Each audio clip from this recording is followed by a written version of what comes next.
I was lying in the dust counting breaths when the phone vibrated against my ribs. Not rang, vibrated like it knew better. I didn't answer until the third pulse, until the man beside me finished his hand signal and the wind settled back into its ordinary indifference. The nurse spoke softly, as if volume could bruise. She didn't say my son's name at first. She said, "Your son is in intensive care," and paused, letting the sentence find its own weight. She said, "Your wife's new husband did things to him," and stopped before the word unspeakable, as if it might crawl back into her mouth and bite her. Then the part she must have practiced. The detective won't press charges. He's the police chief's brother. I watched a shadow cross a wall through glass. I listened to my breathing because it was the only thing I could control. She added, almost apologetically, "So you've got to handle this on your own." I did not correct her. The mission continued because missions do that.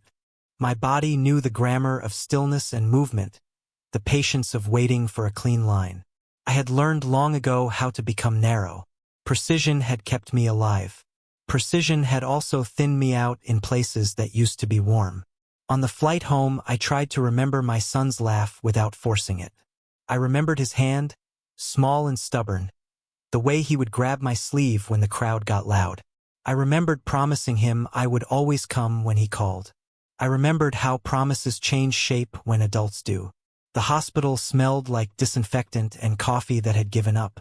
He was smaller than I remembered, or maybe he always had been. Tubes did their quiet work. The doctor spoke carefully, as if there were words that could make it worse.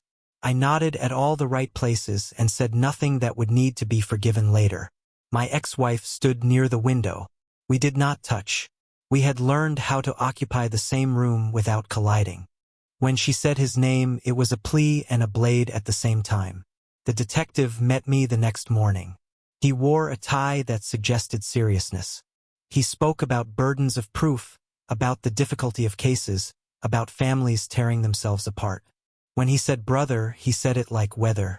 Unavoidable. He didn't tell me not to do anything. He didn't have to. I walked out and stood on the sidewalk long enough for my hands to stop shaking.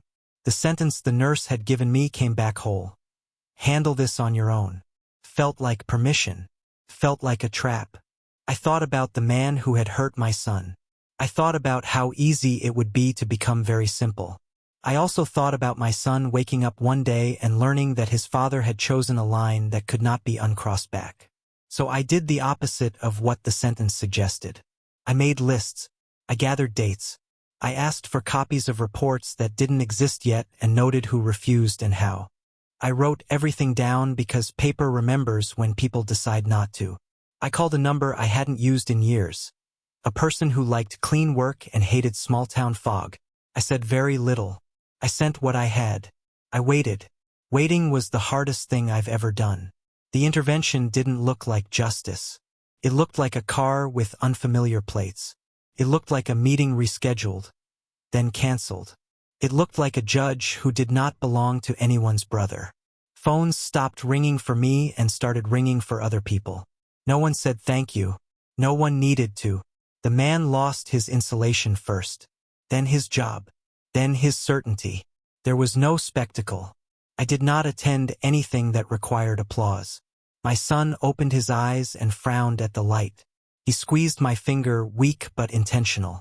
I stayed quiet because quiet had done more good than shouting ever could.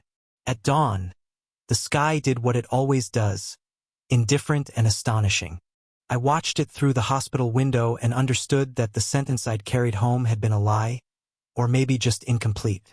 Handling it on my own didn't mean becoming what I hate. It meant refusing to be dismissed. It meant choosing a kind of control that didn't need blood to feel real. I don't feel clean. I feel intact. That will have to be enough.